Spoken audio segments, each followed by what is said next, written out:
Oh my God. Cette histoire de marier un homme et puis avoir des enfants là, moi-même je me sens concernée parce que j'ai 3 enfants et puis je suis en couple avec quelqu'un. Tu n'as jamais eu d'enfant. Quelqu'un, tu n'as jamais connu femme. Je suis la première femme dans sa vie. Et puis j'ai 3 enfants. J'ai 3 enfants, vraiment c'est difficile. Mais vous savez, bizarrement, moi, je dis Dieu merci. Je dis Dieu merci parce que l'éducation que moi, mes enfants ont, d'une femme seule, d'une jeune fille comme moi, avec 3 enfants, l'éducation que mes enfants font. Je dis que tous les enfants ont le même comportement. Tous nos enfants, ils ont le même comportement. De toute façon, que tu parles à ton enfant et puis il n'écoute pas là, c'est comme ça. Moi aussi, je parle à mes enfants et puis ils n'écoutent pas. Donc, tous les enfants ont le même comportement. Mais Dieu merci, franchement, mes enfants me comprennent tellement. Il y a un lien d'amitié. Il y a un lien d'amitié entre moi et mes enfants. Il y a une complicité. Franchement, moi-même parfois, je me regarde et puis je dis, c'est parce que j'ai été élevée par la femme de mon papa. C'est cela que cette éducation-là, j'ai transmis ça à mes enfants. Ou bien c'est parce que j'ai souffert avec mes enfants, c'est parce que j'ai traversé des moments difficiles. J'ai fui pendant la guerre avec mes enfants, c'est cela que mes enfants sont complices avec moi.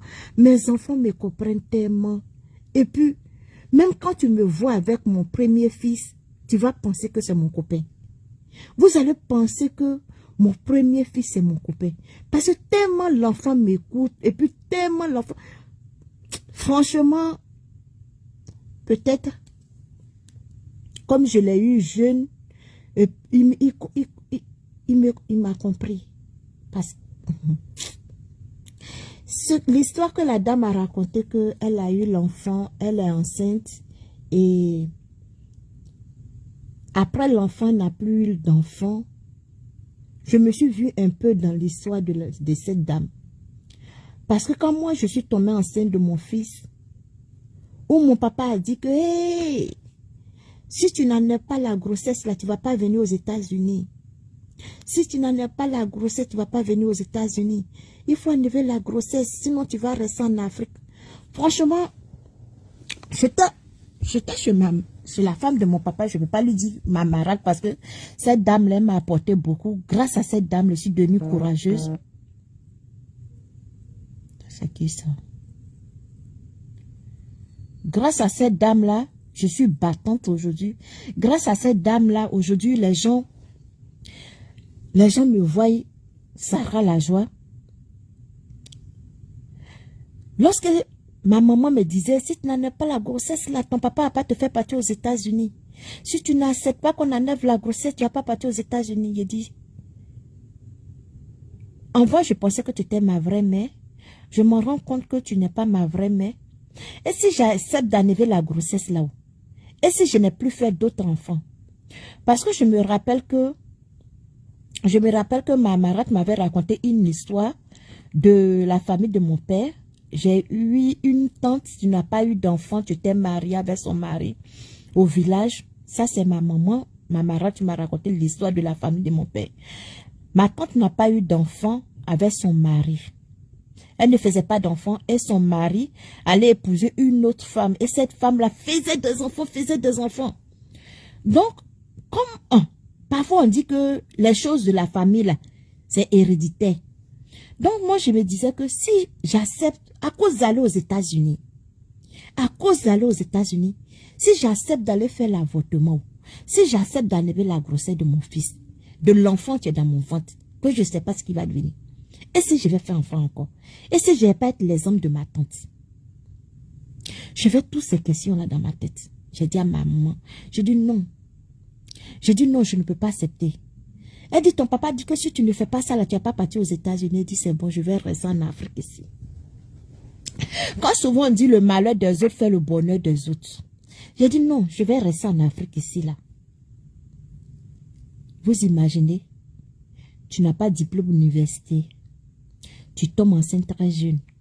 Et on te dit que si tu ne fais pas l'avortement, si tu n'en as pas le bébé, si tu n'en as pas ce qui est dans ton ventre, tu ne vas pas aller aux États-Unis. Eh! Je pleure, je me console seule.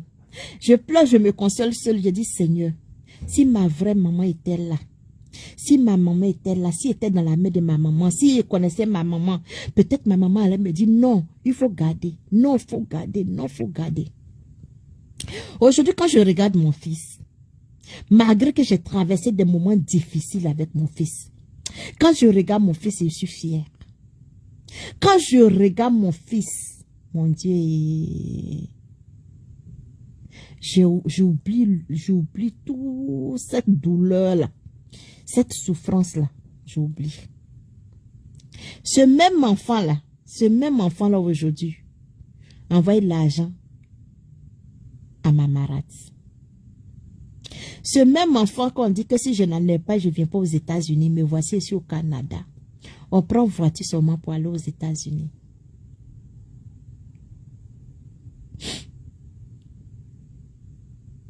On prend voiture seulement pour aller aux États-Unis. Imaginez-vous, si je n'avais pas gardé mon enfant, si je n'avais pas accepté de souffrir, si je n'avais pas accepté de porter le fardeau de l'humiliation, oui, d'accepter que je garde l'enfant, je choisis l'enfant, et puis je ne vais pas aux États-Unis, est-ce que Dieu allait permettre à ce que je sois au Canada aujourd'hui? Non. Peut-être Dieu n'allait pas permettre que je sois au Canada. J'étais tellement jeune quand j'ai pris la grossesse de mon fils même, que j'ai honte même de dire l'âge que j'avais quand j'ai pris la grossesse de mon fils. Mais aujourd'hui là, je me suis mis en couple après avec un autre homme. J'ai eu 2 enfants. Aujourd'hui là, je suis avec quelqu'un qui n'a jamais eu d'enfant dans sa vie. Un jeune, tu viens... franchement, je dis que Dieu fait merveilleux, Dieu fait des miracles. Mon mari actuellement là, il aime mes enfants là comme la première de ses yeux. Quand parfois même, je dis à mes enfants et dis à mon fils, j'ai fait exprès, je vais te crier là-dessus pour voir comment mon mari va réagir. Mais quand je fais ça, le monsieur rentre dans tous ses états.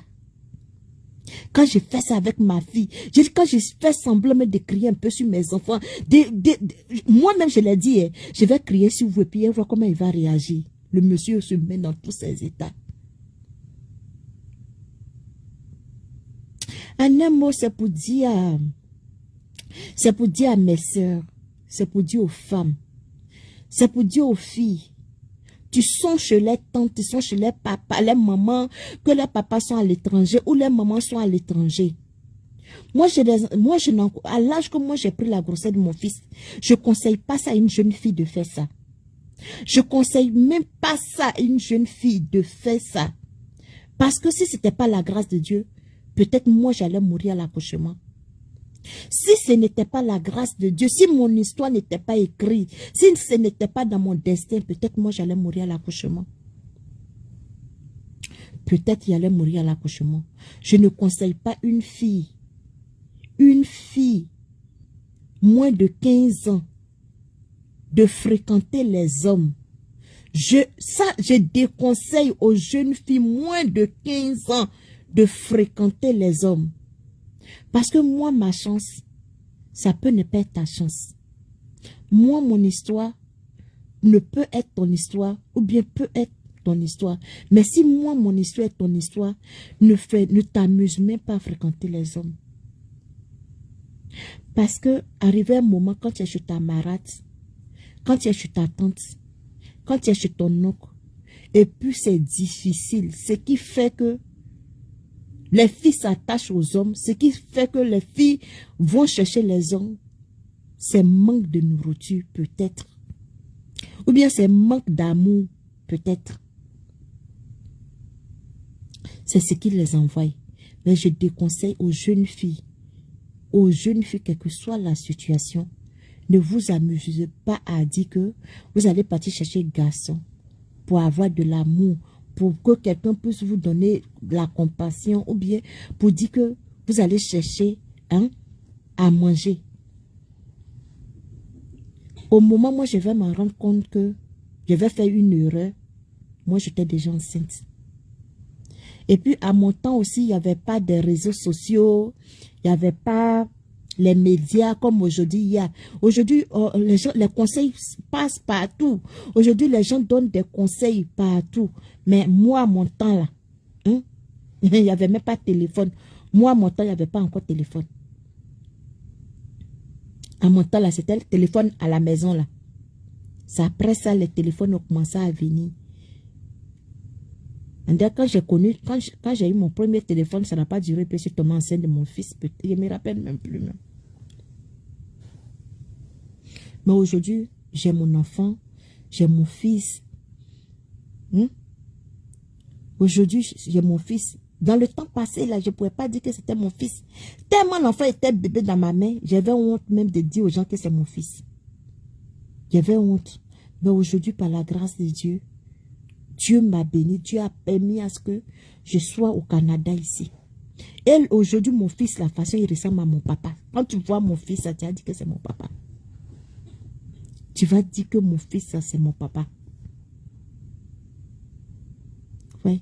Donc, si vous êtes enceinte, si la situation vraiment devient tellement difficile et puis vous tombez, je ne sais pas comment je vais dire, mais nous les femmes, en tout cas, quand tu vis une situation où tu tombes enceinte, où on te demande de choisir, de faire l'avortement, ou voyager, ou de faire l'avortement, ou bien rester dans la maison, en tout cas, ne choisissez pas l'option de faire l'avortement.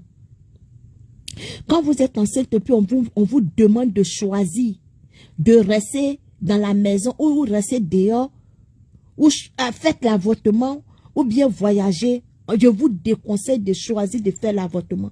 Parce que l'enfant que vous allez avorter, vous ne savez pas, après l'avortement, ce qui va vous arriver. Dieu même dans sa colère va faire que vous n'allez plus jamais faire enfant. Dieu même dans sa colère, il va faire que vous n'allez plus jamais faire enfant. Donc les filles, les femmes, quand vous êtes dans une situation où vous avez le dos au mur, on vous demande de faire avortement.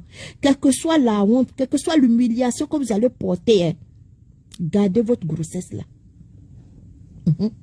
Gardez votre grossesse. Gardez l'enfant là. Parce que l'enfant qui est dans ton ventre là, tu ne sais pas ce que l'enfant là va porter à l'avenir. Tu ne sais pas ce que l'enfant là va porter à la nation. Tu ne sais pas si après l'enfant, tu ne vas plus faire enfant. Aujourd'hui, voici mon fils. Pour ceux qui me connaissent dans la vraie vie. Pour ceux qui m'ont connu au Maroc. Pour ceux qui m'ont connu en Mauritanie. Hein, quand ils voient mon fils, l'enfant est intelligent jusqu'à le feu sort. Mon fils est intelligent jusqu'à le feu sort. Moi-même, parfois, je regarde mon fils et puis je demande, eh, mon Dieu, c'est mon enfant qui est là, c'est moi, je l'ai mis au monde. Ou bien mon enfant a été changé à l'hôpital. Donc, mes soeurs, c'est pour vous dire que quand vous nous voyez sur les réseaux sociaux, là, chacun son histoire. Hein. J'ai écouté l'histoire de la dame, là, j'ai pleuré. Voilà pourquoi il y a les gens qui me disent que, tu me demandes pourquoi tu aimes Apuchou, pourquoi tu aimes Apuchou. C'est parce que l'histoire d'Apuchou, hein, j'aime Apuchou parce que quand j'ai entendu l'histoire de Maman Bleu Brigitte, et puis moi-même mon histoire, c'est un peu même chose. Mais Maman Bleu Brigitte, peut-être elle a été élevée par sa propre mère, avec son père, ensemble dans un foyer. Mais moi, ce n'était pas le cas. Quand moi, mon papa devait voyager, il a rassemblé tous ses enfants. Il allait prendre chaque enfant chez sa mère, et puis il les a rassemblés. Est-ce que vous avez compris? Moi, voilà comment je n'ai pas connu ma mère. J'ai connu ma mère, même pas un mois, il y a eu la guerre. Quand il y a eu la guerre, et puis moi, je suis sortie de la Côte d'Ivoire. J'étais à l'extérieur de la Côte d'Ivoire quand moi, ma maman est décédée. Ma maman n'est pas décédée devant moi. Et je ne sais pas comment ils ont enterré ma maman. Étant ici, et puis j'ai refait la tombe de ma maman. comprenez? Donc, c'est pour cela que parfois, quand je fais les directs, je dis, j'ai plusieurs mamans. J'ai 2 mamans, parce qu'il y a la femme de mon père, tu m'as élevée. C'est là que d'autres appellent Marat, mais moi, je l'appelle maman. Et j'ai ma propre mère biologique, tu m'as mis au monde. Cette maman, tu m'as élevée aujourd'hui, quand elle me voit, elle-même, elle se demande, mais comment moi je fais? Et si vous savez, c'est la grâce de Dieu. C'est la grâce de Dieu. Elle-même, si on lui disait dans le temps là, fais une prière pour que Sarah soit au Canada, elle va refuser. Elle allait refuser de faire la prière pour que moi je sois là aujourd'hui. Mais aujourd'hui, par la grâce de Dieu, je suis ici. Et la fille biologique de ma marade, elle est aux États-Unis. Tu es ma petite soeur, elle est aux États-Unis. Parfois, mon papa me demande, tu es sûr que tu m'as pardonné de tout ce que je t'ai fait? Il dit, mais si tu n'es pas pardonné, c'est Dieu allait me pardonner. Non. Le malheur des autres a fait le bonheur de Sarah. Je suis au Canada aujourd'hui. La guerre. Dans la guerre, d'autres ont perdu la vie. Dans la guerre, d'autres ont tout perdu. Ont perdu les papas, ils ont perdu les mamans. Mais cette guerre a permis que moi, Sarah, soit au Canada. Et je suis la voisine de mon papa. Je prends voiture pour aller aux États-Unis. Avec l'enfant. L'enfant, comme me disait, il faut avorter. Et puis tu es venu aux États-Unis. J'ai gardé l'enfant les pieds sur au Canada. Je suis à 8 heures de route de la ville de mon père. Si vous comprenez.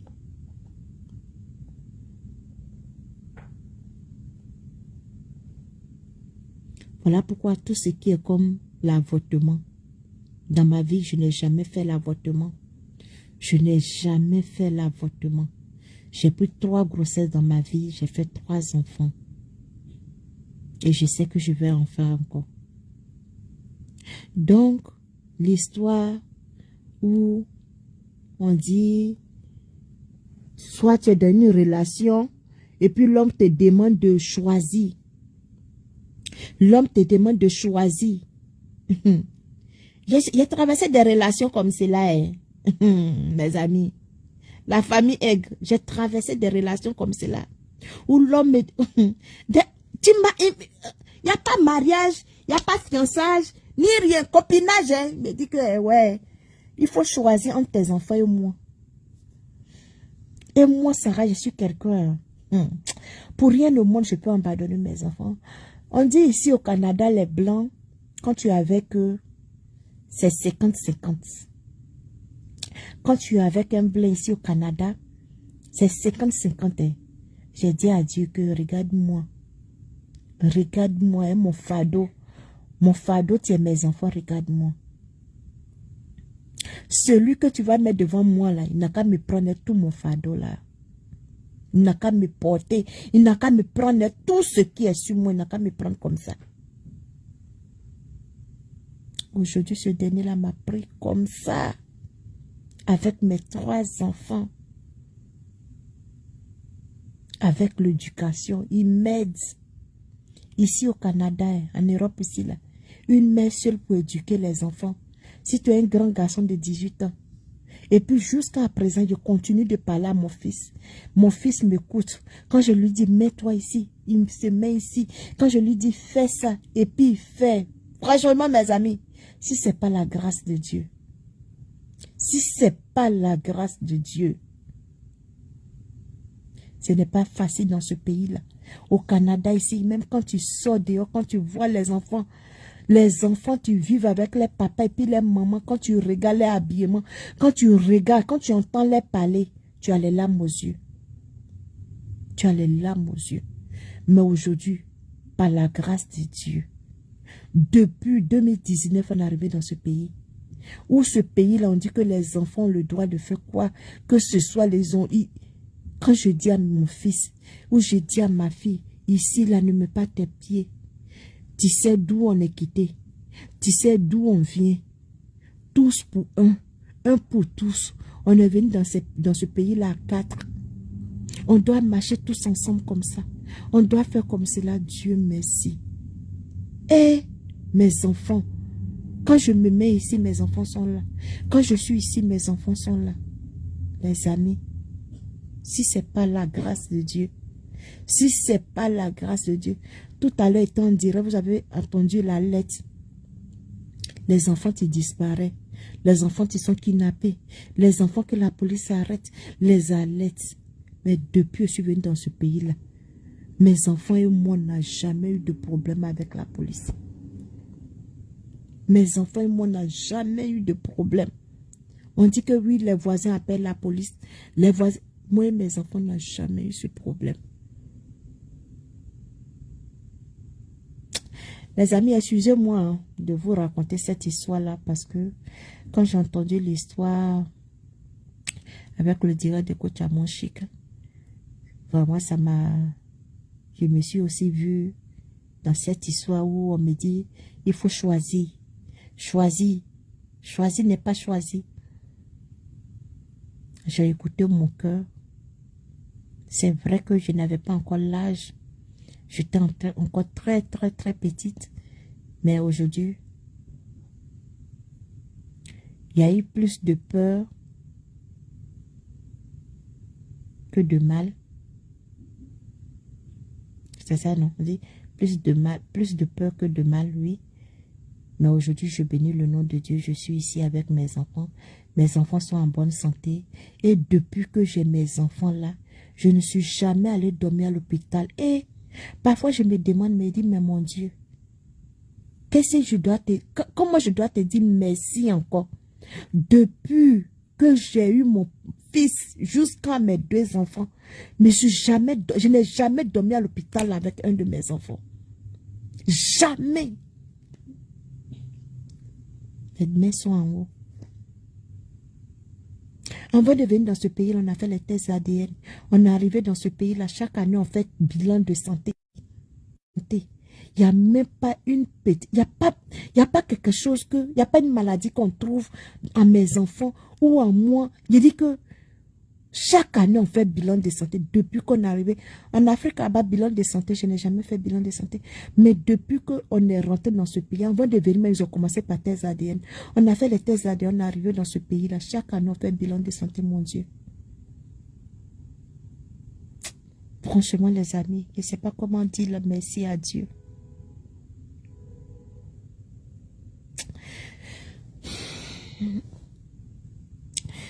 Je vous dis merci. Et dis merci à ceux qui ont assisté à la petite vidéo là, tantôt là. Je vais bien. J'étais un peu fatiguée parce que hier, les femmes là m'ont fatiguée. Elles me disaient, ta bouche, tu tapes sur les réseaux sociaux là. Attends, nous, on va bien te épuiser ici là. C'est tellement amusé. Tout mon corps m'a fait mal. J'étais un peu grippée, mais par la grâce de Dieu, ça va. Je pense que demain, on va faire un bon direct. Demain, on va faire un bon direct. Je dis merci à tous ces moments tu m'écris en inbox. Sur mon numéro de Maroc, là, j'ai un problème là. Comme ça, mon WhatsApp a disparu. Comme c'est un numéro du Maroc, je peux vous faire le WhatsApp que j'ai mis sur ma page. Donc, mon frère a acheté la puce là pour que je puisse faire. Il est en train de chercher le numéro parce que quand je venais, je l'ai laissé la puce. C'était mon numéro de Maroc. Donc, je l'ai laissé la puce. Donc, depuis 2019. Avant 2019, j'ai le numéro. On devait essayer de trouver. Et puis, je vais activer le WhatsApp. J'ai reçu plein de messages. Mais je ne peux pas vous répondre parce que c'est un peu ça. Donc, en un mot, ça peut vous dire que je vais bien. Et je vous aime. Je vous aime. Je vous aime. Je vous aime. Je vous aime façon que vous m'aimez. Je vous aime. Vous, tu me donnez le courage. Vous, tu me soutenez en prière. Vous, tu me donnez des conseils. Vraiment, vos conseils me font du bien. Vos conseils me font du bien. Que Dieu même remplace ces conseils-là en bénédiction sur vos vies, sur la vie de vos enfants. Que tous ceux qui vont se transformer pour venir vous attaquer, quand ils vont arriver devant vos portes là, que tout ce qu'ils avaient prévu venir vous faire, que ça disparaisse dans les pensées. Que tous ceux par la haine contre vous, par la méchanceté contre vous, par la colère contre vous. Ils vont vouloir manigancer les choses par vos noms, avec votre nom. Au moment de passer à l'acte, que diarrhée même les prend, que les cœurs même se coupent au point que ce qu'ils avaient envie de faire contre vous la disparaisse. Que le Dieu d'Élie guide vos pas. Que le Dieu de Jacob guide vos pas, vos pensées, qui couvre vos vies, la vie de vos enfants, la vie de vos entourages, de sa puissance et de sa grâce. Que rien ne manque dans votre maison, que l'huile et la farine ne vous manquent point. Le fait de me porter en prière, le fait de prier pour moi, le fait de me donner des conseils, le fait de vous attacher de loin comme de près à moi, Sarah, que la grâce de Dieu soit sur vos vies, que la paix de notre Seigneur soit sur vos vies, que l'amour, le véritable amour de notre Seigneur qui nous donne, que ça soit votre quotidien, que la volonté de Dieu soit faite sur vos vies. C'est tout ce que je peux vous donner en retour. C'est ces prières-là que je peux faire pour vous en retour, des conseils que vous me donnez, de l'amour que vous me donnez. Je vous aime, de loin comme de près. Je vous aime. Et sachez que l'amour que j'ai pour vous là, c'est sincère. Je suis venue sur les réseaux sociaux, je ne suis pas venue sur les réseaux sociaux pour venir insulter les blogueurs. Je suis venue pour défendre les faibles. Malgré que moi-même je suis une faible, je suis venue pour défendre les mamans faibles. Je suis venue défendre ceux qu'on attaque. Tu ne peux pas se défendre. Je suis venue les défendre. Et si je peux faire ça, c'est grâce à vos prières, c'est grâce à vos conseils dans le secret. Donc que Dieu vous bénisse. Que la grâce de Dieu soit avec nous. Sur ce, on se dit à demain. Que la paix